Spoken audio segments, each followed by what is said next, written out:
Aquí en México se hace business. Bienvenidos a un episodio más de Sports Marketing and Business. Yo soy Esaú González y como cada semana estamos aquí para contarte las historias de los casos de éxito de las marcas y organizaciones deportivas en México y Latinoamérica. Aquí te acercaremos con los principales jugadores de la industria deportiva que están cambiando el ecosistema de los negocios y el marketing deportivo en la región. Como cada semana estoy en compañía de Rodrigo Peña y tenemos una entrevista más para ti. Así que, ¡comenzamos!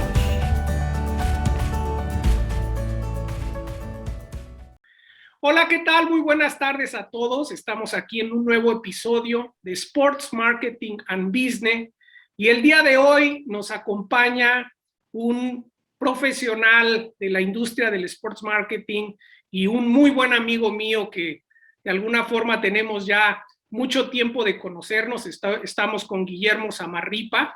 Él es fundador y CEO de Marketing Jersey, que es una agencia boutique de Media and Entertainment. Ahorita le preguntaremos específicamente qué significa todo esto.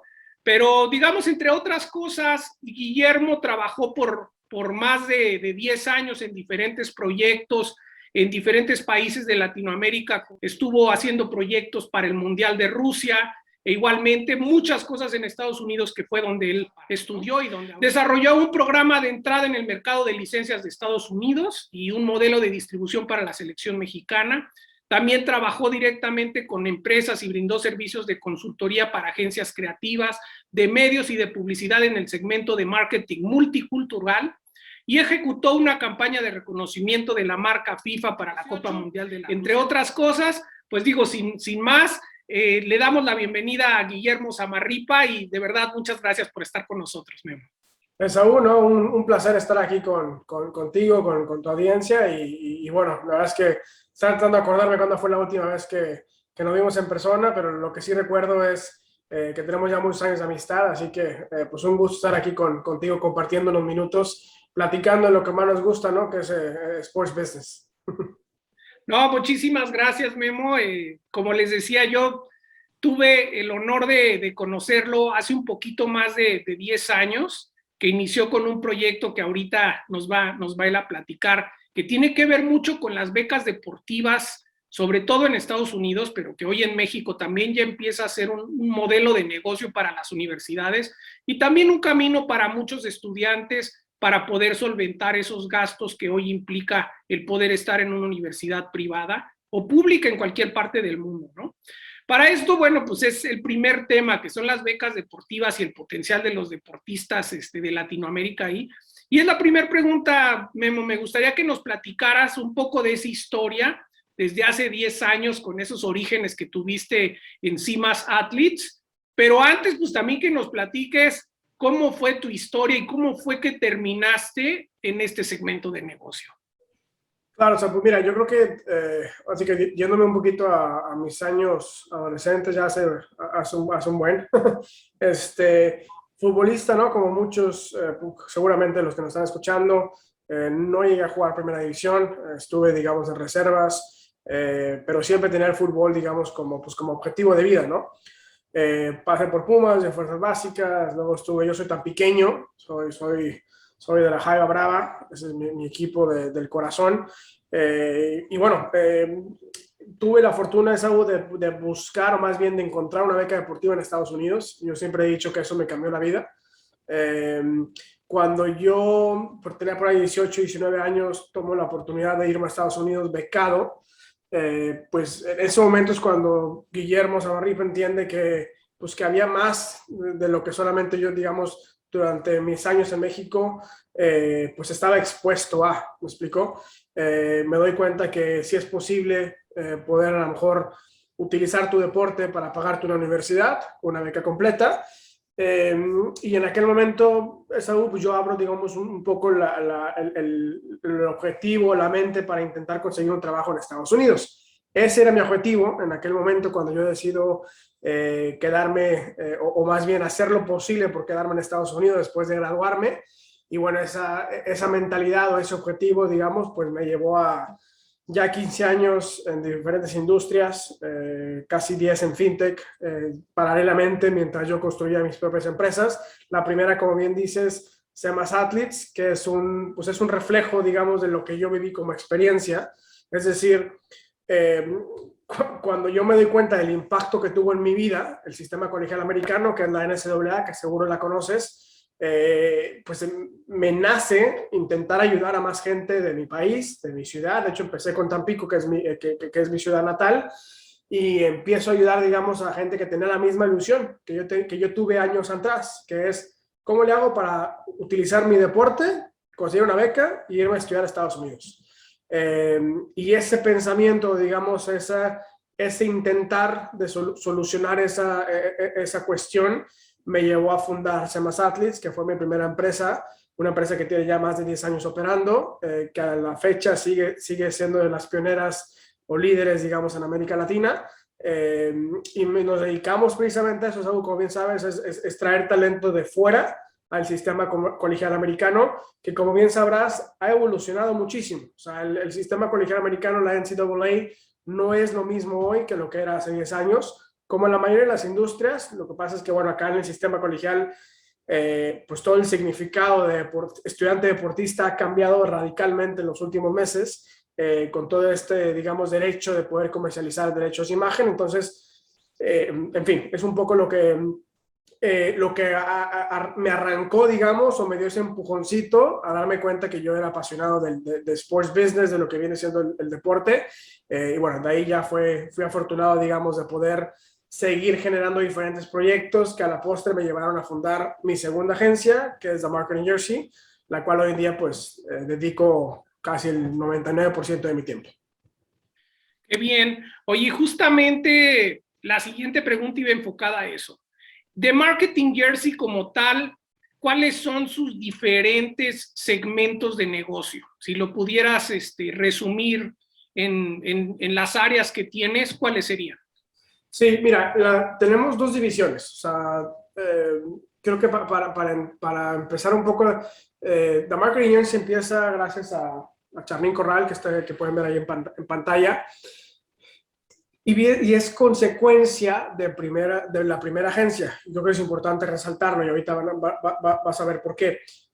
Cuando yo a Charlene tengo la fortuna de conocerla hace mucho, mucho tiempo, con Char y con su familia. Empezamos el proyecto de traer a Charlene a Estados Unidos, a Louisville University, vía la primera agencia. Cuando ella se termina de graduar, hacemos otra colaboración para ya ayudarle a Charlene, digamos, ya en un esquema profesional. Y ahí arranca todo eso. O sea, digamos que el Marketing Jersey arranca el full femenino, de invertir en algo que hace 7 años, pues nadie pensaba que era cool. Me explico, hace 7 años, pues todo el mundo me decía que yo era un loco el invertir en el full femenino. Esa narrativa ha cambiado mucho, especialmente en los últimos 2 años.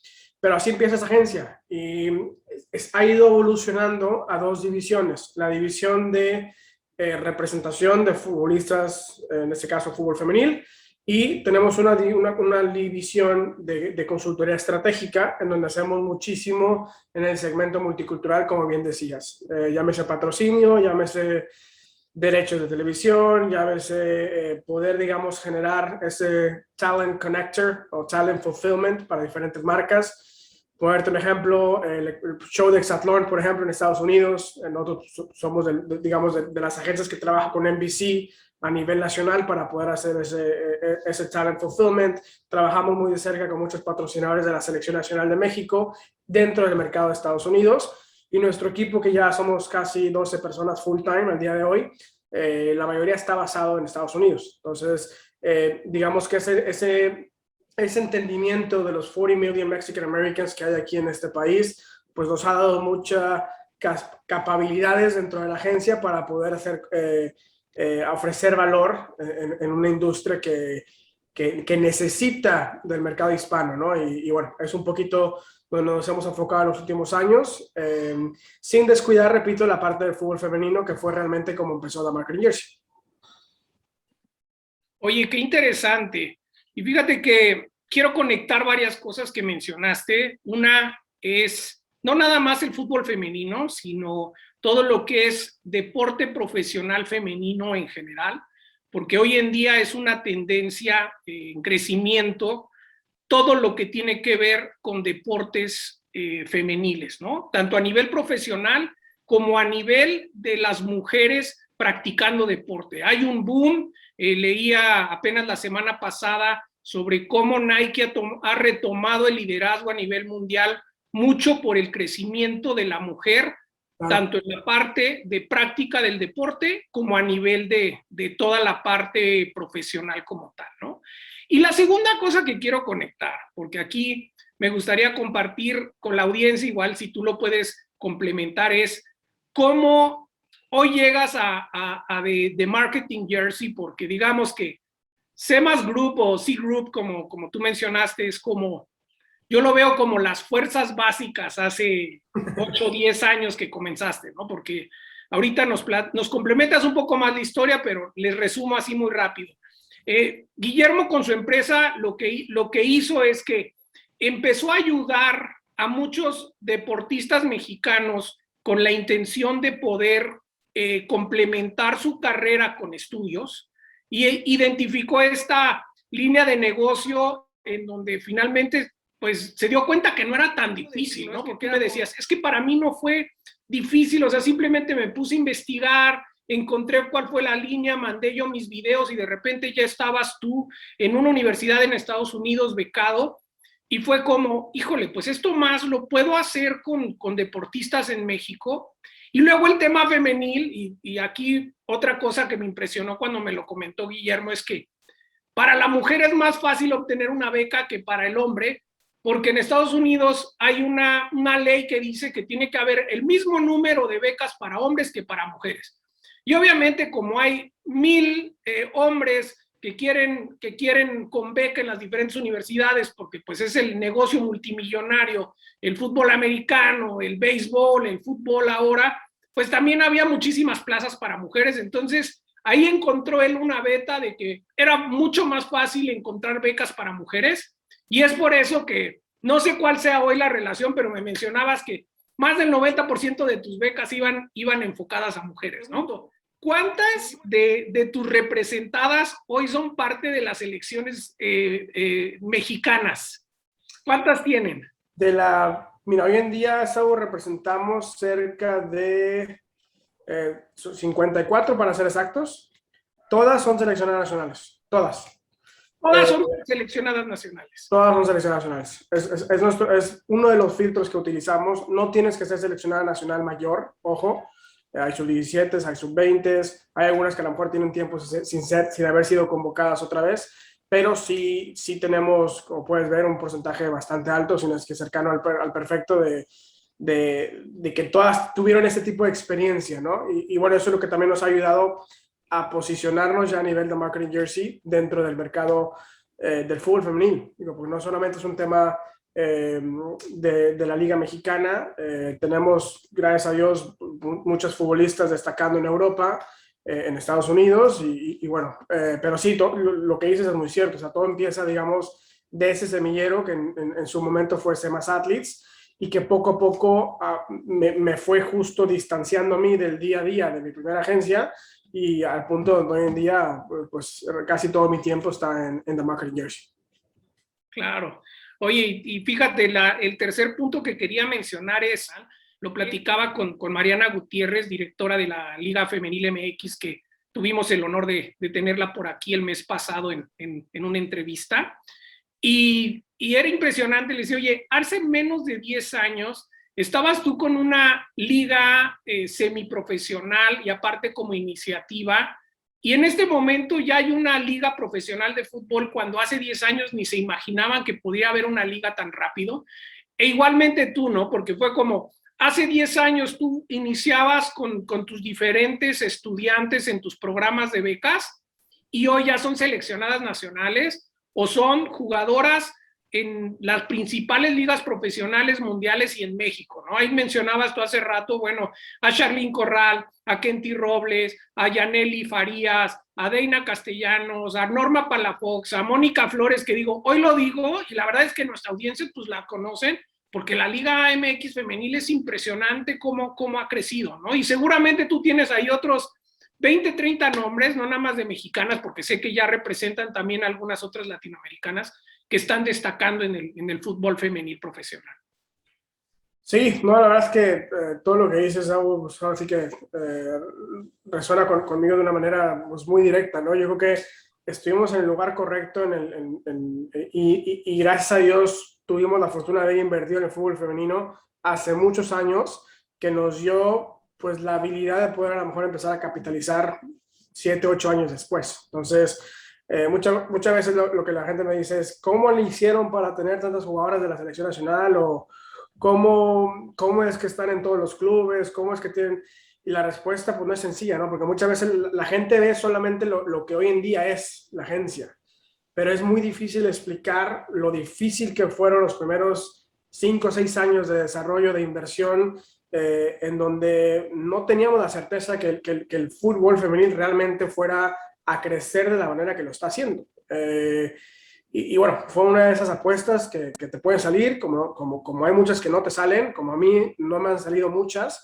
Esta en particular a nivel agencia, pues sí nos ha funcionado y lejos de sentirnos de que ya estamos en un lugar privilegiado o digamos que nos sentamos que ya logramos algo, digamos un poco la mentalidad de todos los que trabajamos en The Marketing Jersey es, nos falta muchísimo. O sea, si algo que somos muy conscientes es que somos una plataforma para las futbolistas, somos una plataforma para estas mujeres que están cambiando la narrativa de la industria del fútbol femenil, y nuestra labor va más allá de solamente representarlas, es crear campañas, crear, repito, esa narrativa, esa voz y brindarles todas las herramientas para seguir empujando a el desarrollo del fútbol femenil, porque si bien es cierto, como bien decías, hay mucho que ha cambiado, también hay muchísimo que todavía necesita cambiar. Entonces, es un poco, digamos, lo que nos empuja a seguir creciendo, invirtiendo y en esa misma línea. No, totalmente. Y fíjate que ahorita que mencionabas de que la gente te dice, oye, ¿cómo han logrado tener a tantas jugadoras o a la mayoría de las jugadoras? Yo agregaría algo que es que sí más y sé más, o en este caso ahora de Marketing Jersey, pues les ayudó o invirtió en ellas desde que eran estudiantes o desde que pues no tenían esa oportunidad que tienen el día de hoy, ¿no? Porque pues eres ahora sí que de las primeras agencias que volteó a ver a las mujeres y que las ayudó en su representación, porque obviamente la mayoría pues estaban donde hace 5 o 10 años estaba la mayoría de la inversión que era con los hombres y que al final del día ustedes confiaron en ellas, invirtieron y como les decía, o sea, desde las fuerzas básicas, y esas fuerzas básicas fue mandarlas a un fútbol competitivo en el extranjero, apoyarlas con las becas y pues obviamente hoy se pueden acercar muchas agencias, pero pues se van a quedar con quien los apoyó desde un principio, ¿no?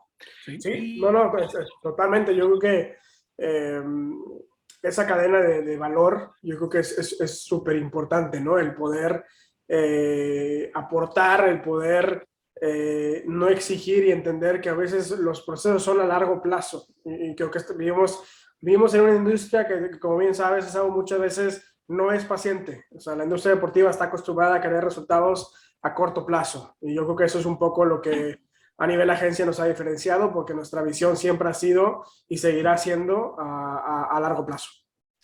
Claro. Oye, pues me voy a mover a otro tema, que en este caso, no sé, ves a la misma Norma Palafox o Deina Castellanos con más de 1 millón de followers y de alguna forma haciendo diferentes cosas que pues empiezan a generar también modelos de negocio adicionales, ¿no? Y ahí es donde me gustaría que nos platicaras un poco cómo aprovechan las redes sociales de las jugadoras o cómo es que buscan ustedes a las marcas para poder aprovechar estos assets que tienen tus jugadoras. Es una pregunta muy profunda. Yo creo que hay muchas maneras de poder utilizar o de capitalizar las redes sociales de uno, ¿no? Yo creo que nosotros partimos siempre desde la base que el deportista profesional, todos los ejemplos que acabas de mencionar, son influencers, les guste o no les guste. ¿Me explico? Y no lo digo en el sentido tradicional de la palabra influencer, sino lo comento desde la perspectiva de que son capaces de poder influenciar y generar un movimiento o generar una narrativa en base a su voz, porque son figuras públicas. Con eso dicho, hay deportistas que lo utilizan a favor, hay deportistas que lo utilizan en contra y hay deportistas que simplemente no lo utilizan. Y eso puede ser bueno o malo.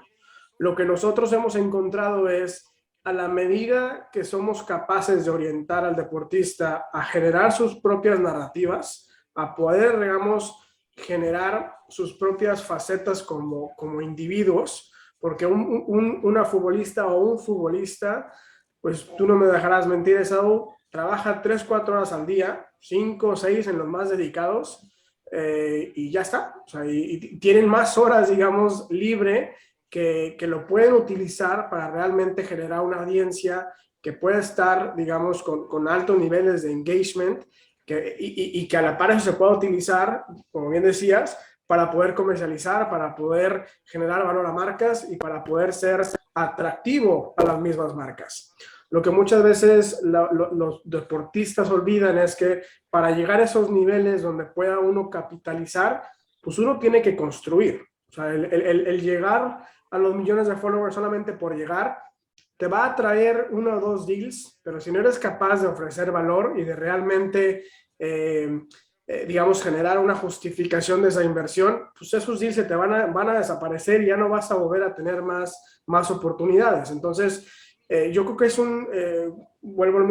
una ecuación compleja.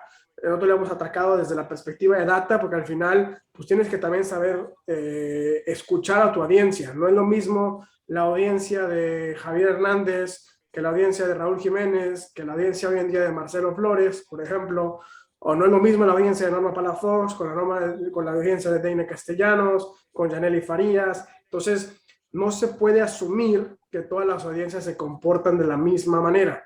Y como equipo y como agencia hemos generado, digamos, una práctica en donde nos adaptamos a esas audiencias y generamos estrategias y tácticas específicas a los deportistas. Entonces, es un trabajo bastante, digamos, de diferentes capas, por decirlo de una manera, pero que sí no hay una correlación directa después de muchos años de hacer esto. No hay duda que hay una correlación directa entre poder generar valor en redes y la monetización. Llámese branding content, llámese paid, por YouTube channels, views, etcétera, y simplemente una perspectiva de brand equity. O sea, las futbolistas que generan esa voz y que generan la narrativa son las que generan más impactos y eso a la par se puede comercializar. Bien. Oye, mencionas monetización y fíjate que en esa parte se vuelve un poco más interesante, sobre todo para las representadas, porque bueno, hoy en día, a pesar de que hay una explosión del fútbol femenino, claro, hay una temática que son los salarios, en donde pues vemos a un 90% de las jugadoras en donde lo que hoy perciben, pues realmente para los 10, 12 años que pueden estar en el fútbol profesional, realmente no les va a dar como un sustento para su futuro, ¿no? Entonces, el ser creativos, el tener como todas estas diferentes líneas de negocio a las que mencionas, pues se vuelven pues mucho más importantes para todas estas deportistas profesionales que pues están viendo en el deporte como su carrera para su futuro. Y aquí la pregunta, ¿no? Porque realmente veo, digo, de los pocos ejemplos que veo de sus representadas, es que están mucho más explotados que los mismos jugadores. Los jugadores, como tienen un gran sueldo, la verdad es que no se preocupan tanto por cómo pueden ellos monetizar sus redes o cómo pueden tener exposición en otros lados. ¿Por qué no me platicas y digo, a lo mejor sí puedes poner un ejemplo con alguna de tus jugadoras en un día a día, así como tú dices, el journey de alguna de tus jugadores donde dices, oye, mira, estamos haciendo esto o estamos haciendo otro? Piensa en alguna de ellas con la que estás haciendo la mayor cantidad de exposiciones. Pues mira, yo creo que tenemos la fortuna, Saúl, de trabajar como bien sabes, con muchos perfiles que hacen muy, muy buen trabajo. Lo que sí, estoy muy de acuerdo es lo que acabas de decir, de que el futbolista varón es un poquito más, no quiero decir penoso, pero sí le cuesta un poquito más el delivery en redes sociales. Y muchas veces le cuesta el entender la importancia. También lo voy a escalar un par de puntos. También muchas veces está todavía este pensar de que si alguien está enfocado en redes, no estás enfocado en tu fútbol. Yo como agencia, como agente, como manager, como consultor, no pudiese estar más en desacuerdo con esa filosofía de los años 70. No, el enfocar, el hacer estrategia en redes, el ejecutar, el hacer contenido, no distrae a un futbolista de sus obligaciones en cancha, llámese entrenamientos o llámese performance en partido. Lo que pasa es que otra vez es una manera distinta de entender el valor. O sea, y hay un punto muy específico que tú lo mencionaste, y eso es que el futbolista por la parte económica no lo necesita. Entonces, la futbolista sí tiene ese incentivo adicional de poner un poquito más de su tiempo para generar algo de valor en redes que le pueda dar un poquito más de beneficio económico. Entonces, eso que tú decías es muy acertado y lo vemos en el día a día y se traslada a la ejecución y al nivel de tiempo que la futbolista invierte versus el hombre. Entonces, eso es muy atinado de tu parte. Y ya, por ejemplo, algunos ejemplos puntuales puede ser Yanely Farías, por ejemplo, porque otra cosa que es muy importante resaltar es no todo es monetizable y no todo se debe de monetizar. De hecho, la mayoría del contenido debe de ser orgánico, debe ser sin un propósito de monetizar. Es generar valor a tu audiencia y realmente conectar de una manera natural. Yanely Farías, evidentemente, es alguien que hace un gran trabajo en esto. Seguro han visto ella sus cápsulas de Mental Health Awareness. Eso lo hace porque es algo que ella cree principalmente, y que además es muy buena en generar este tipo de pensamientos, narrativas, lee mucho, se prepara, es muy educada, pero eso lo hace no con un motivo digamos, de monetizar, lo hace para educar, lo hace para poder concientizar y para generar ese valor. El hacer eso le permite generar una conexión muy fuerte con su fanbase, lo cual nos abre la oportunidad a nosotros como agencia cuando vamos y la ofrecemos a marcas en la parte, digamos, ya monetizable, pues es más fácil porque tenemos el engagement y tenemos una razón y un motivo de ser que es mucho más fácil de conectar y de identificarse. Norma Palafox, igual, si ustedes ven los TikToks de Norma, esa es Norma Palafox, o sea, es muy natural, se le da, es extremadamente buena en el delivery y lo hace de una manera divertida. Entonces, eso obviamente a nosotros como agencia, pues no, ahí es magia pura de Norma, ¿no? En ese caso. Y en Twitter, bueno, también seguro han visto la narrativa de emprendedora, que es algo que ella, pues es socia de Miguel Ayun, de Iker Casillas, de Lainez, de Héctor Herrera, con Café 19.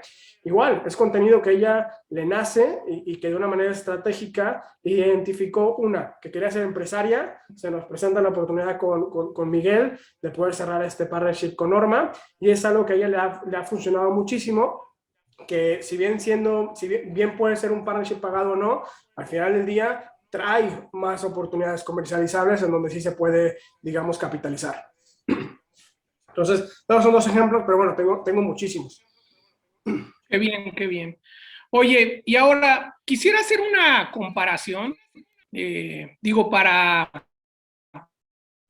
todos los que nos escuchan. ¿Te ha tocado trabajar y colaborar con agencias de representación de jugadores en Estados Unidos? Y ahora, bueno, pues te toca abrir un mercado acá en México. Y la pregunta es, ¿qué diferencias encuentras frente a un mercado como Estados Unidos y México y la forma de representar jugadores? Muy buena pregunta, Saúl. Mira, yo creo que la diferencia no es tanto entre México y Estados Unidos, haciendo un lado lo que viene siendo la diferencia del modelo, o sea, o de las ligas mismas, ¿no? Como bien sabes, las ligas acá en Estados Unidos, pues son muy americanas desde la perspectiva de estructura, es decir, pues existen los Collective Bargaining Agreements, existen los topes salariales, existe la centralización de derechos que hace el rol de la gente un poco más estructurado. Entonces creo que eso es, digamos, una diferencia natural, obvia, y que toda gente que trabaja fuera de Estados Unidos y que de repente le toca trabajar en Estados Unidos, pues es casi un cultural shock. Me explico, es, ok, ¿cómo? O sea, aquí tengo que seguir ciertas reglas de comunicación, ciertas ventanas, hay ciertos derechos de, no sé, discovery rights, designated players, en fin, hay muchas reglas otra vez que uno tiene que entender para ser efectivo en el mercado americano. Entonces, haciendo un lado eso que es, repito, más de framework, de estructura, yo creo que la diferencia principal en la industria de representación hoy en día, Saúl, parte de la definición para mí de qué es un agente, ¿ok? Y para mí el agente tradicional, el que la mayoría de las personas tienen en mente, es aquel persona preparada o no preparada que es capaz de conectar punto A con punto B. Es decir, yo llevo a un jugador de fútbol del Cruz Azul de México al Barcelona de España. Ok, perfecto. Eso es ser agente, hay valor ahí y se acabó. ¿Me explico? Yo he partido, digamos, y el por qué me apasionó el meterme en el mundo de la representación es quebrar o, digamos, redefinir lo que para mí debe ser un agente. Para mí un agente, un manager, un consultor, es casi lo mismo. O sea, un agente debe ser capaz de entender temas fiscales en Inglaterra versus España versus en México. Debe ser capaz de entender engagement levels. Debe ser capaz de entender impresiones, retornos de inversión en las redes sociales, retornos de inversión fuera. Debe ser capaz de entender derechos televisivos, temas comerciales, sponsorships, B2B. ¿Por qué? Porque ese es el mundo en donde tu representado, digamos, pasa la mayor parte de su carrera. Y a la medida que eres capaz de poder conectar todos esos puntos, puedes ofrecer más valor. Entonces, repito, creo que para mí esa es la diferencia principal.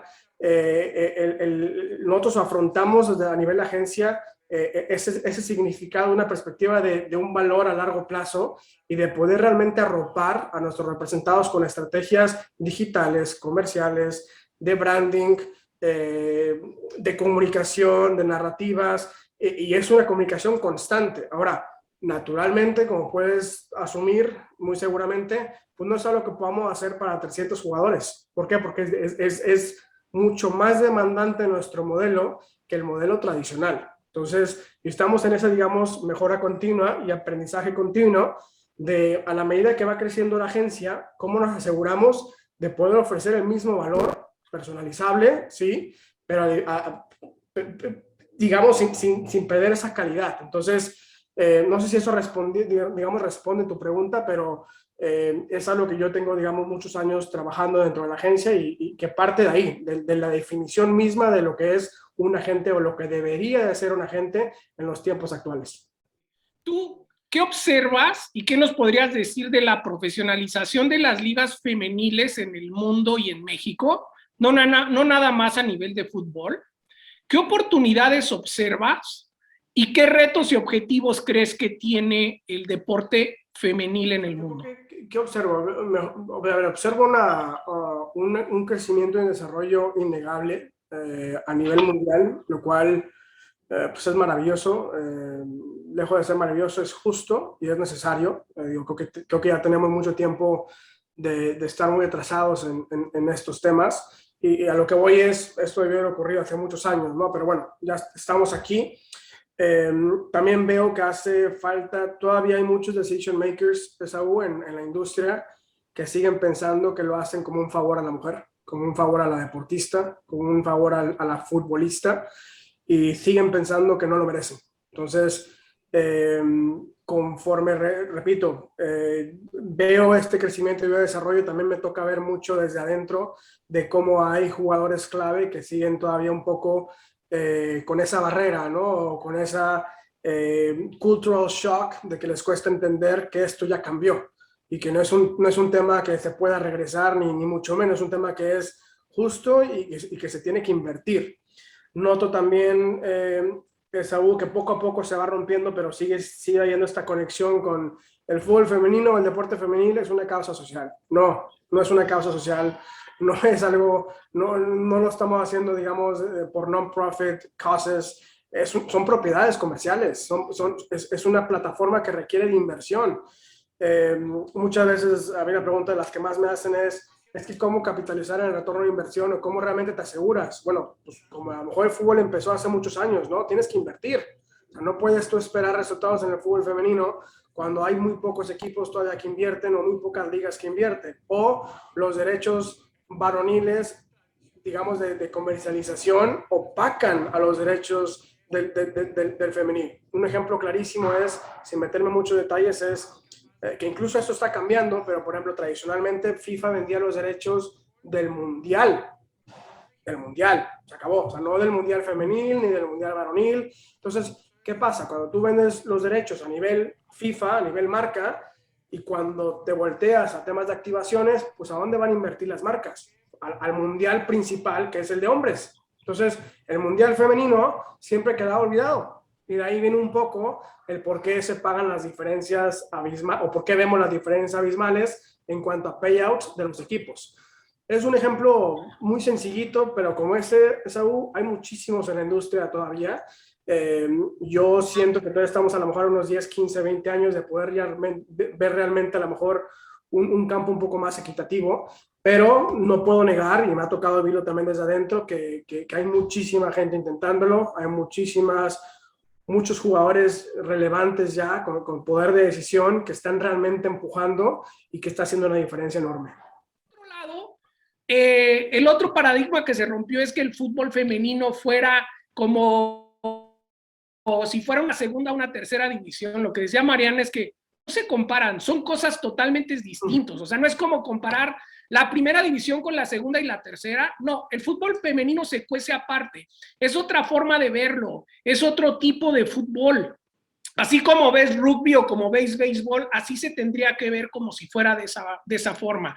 Fíjate, yo no voy a mencionar nombres, pero a mí algo que justo en la línea que tú decías, que fue de las principales narrativas que a mí me costaba entender hace muchos años, es cuando yo llegaba a ofrecer una jugadora de salud, repito, ya hace tiempo, a una marca de ropa, y yo sabía lo que se le ofrecía a los hombres, lo que se les ofrecía a los de segunda división, a los prospectos de sub-17, y yo veía las ofertas y yo decía, ¿cómo es posible que se le ofrezca más a un jugador de segunda división o a un sub-17, por mucho que sea seleccionado nacional, a jugadoras que están en Europa rompiéndola? O sea, ¿cómo? O sea, no, a la par me sigue generando una frustración y una molestia increíble, ¿no? Pero es justo esa mentalidad a la que me refería, eso. O sea, ese pensamiento retrógrada, antiguo, con cierta... Machista. Sí, exacto, con esa machista, todavía existe en la industria y eso es una realidad. Entonces, yo siempre que tengo la oportunidad de estar en plataformas como esta que hoy en día me das, pues es eso, es call it as it is. O sea, todavía vivimos en un país que tiene esas connotaciones machistas que todavía frenan un poco o mucho el desarrollo del fútbol femenil y el desarrollo del deporte. Salgámonos del fútbol. Samantha Bricio, de las mayores referentes que este país tiene. Yo fracasé con Samantha Bricio hace 8 años. No le pude conseguir ningún patrocinio. Porque empezó a trabajar con nosotros, con The Michael Jersey, cuando nosotros empezábamos, y fue extremadamente frustrante la experiencia. Yo incluso recuerdo que fui a visitar a Italia y si uno investiga un poco quién es Samantha Bricio para el país, debería estar en todos los espectaculares del país. Como deportista de élite que ha logrado conquistar países, su deporte, que está si vas a Italia y mencionas su nombre, la conocen. Si vas a Rusia, la conocen. Si la mencionas en México, probablemente nadie la conoce. Entonces, ese tipo, para mí, hasta que esas cosas no se eliminen y que realmente no reconozcamos ese talento femenil que está otra vez, no nada más en el fútbol femenil, sino en general, todavía estamos muy lejos. Entonces, en fin. Entonces, creo que ahí, o sea, la medida también en que empiece a incursionar la mujer, no nada más en temas deportivos, sino en temas de estar en las cabezas de marketing, de dirección de las diferentes marcas y darle un enfoque femenino en esa misma línea, pues va creciendo, ¿no? Al 100, al 100, al 100. Yo creo que diste en el clavo, Saúl, y todavía hay muchas estructuras eso, corrida solamente por hombres. Y cuando tenemos ese tipo de decision makers que solamente pueden ver para un lado, pues es muy complicado realmente ser inclusivo. Es algo, de hecho, de las cosas que más me enorgullece a nivel de agencia. Somos una agencia que está en 61% son mujeres dentro de la agencia. O sea, ¿por qué? Por lo mismo, porque nuestro mercado es en su mayoría el fútbol femenil.